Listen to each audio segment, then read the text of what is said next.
এবারের আইপিএল নিলামে বেশ বড় অঙ্কের অর্থ দিয়ে বাংলাদেশি কাটার মাস্টার মুস্তাফিজুর রহমানকে কিনেছে শাহরুখ খানের কলকাতার নাইট রাইডার্স কেকেআর। মুস্তাফিজকে কেনার এই ঘটনাকে কেন্দ্র করে সমালোচনার মুখে পড়েছেন বলিউড কিং শাহরুখ খান। মুস্তাফিজকে কেনায় শাহরুখকে গাদ্দার বললেন বিজেপি নেতা সঙ্গীত সোম। তিনি ভারতের উত্তরপ্রদেশের কট্টরপন্থী বিজেপি নেতা। সম্প্রতি আইপিএলের মেগা নিলামে চেন্নাই সুপার কিংসকে নিলামে হারিয়ে 9 কোটি 20 লাখ টাকাতে মুস্তাফিজকে কেনে কেকেআর। এরপর থেকেই বিষয়টি নিয়ে রাজনৈতিক মহলে বিতর্ক শুরু হয়।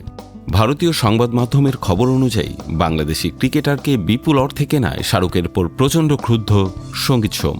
শাহরুখকে সরাসরি আক্রমণ করে এই বিজেপি নেতা বলেন, মুস্তাফিজুর রহমানের মতো খেলোয়াড়রা যদি ভারতে খেলতে আসেন তবে তারা বিমানবন্দরের বাইরে পা রাখতে পারবেন না।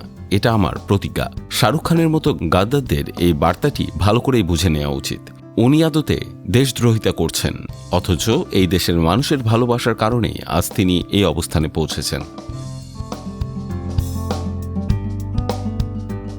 সঙ্গীত সোম আরও অভিযোগ করেন যে শাহরুখ ভারতবর্ষের অর্থ ব্যবহার করে ভারত স্বার্থবিরোধী কাজ করছেন। তার কথায়, আপনি এই দেশ থেকে টাকা কামাচ্ছেন আর সেই টাকা দিয়ে দেশদ্রোহী আচরণ করছেন। সঙ্গীত সোম আরও বলেন, কখনো পাকিস্তানকে আর্থিক সহায়তা দেওয়ার কথা শোনা যায়, আবার কখনো মুস্তাফিজের মতো খেলোয়াড়দের কেনা হচ্ছে। এই দেশে এসব আর বরদাস্ত করা হবে না। দেশদ্রোহীদের জন্য এখানে কোনো জায়গা নেই।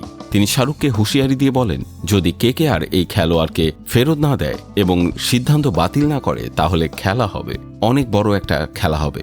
এখনই সময় সাবধান থাকার এবং নিজেদের সংশোধন করার, অন্যথায় সময় বিপরীত দিকে চলতে শুরু করবে। এর আগেও একাধিকবার শাহরুখ খানের বিরুদ্ধে নানা বিতর্ক তৈরি করার চেষ্টা করা হয়েছে, তবে এবার সরাসরি তাকে গাদ্দার সম্বোধন করা হলো।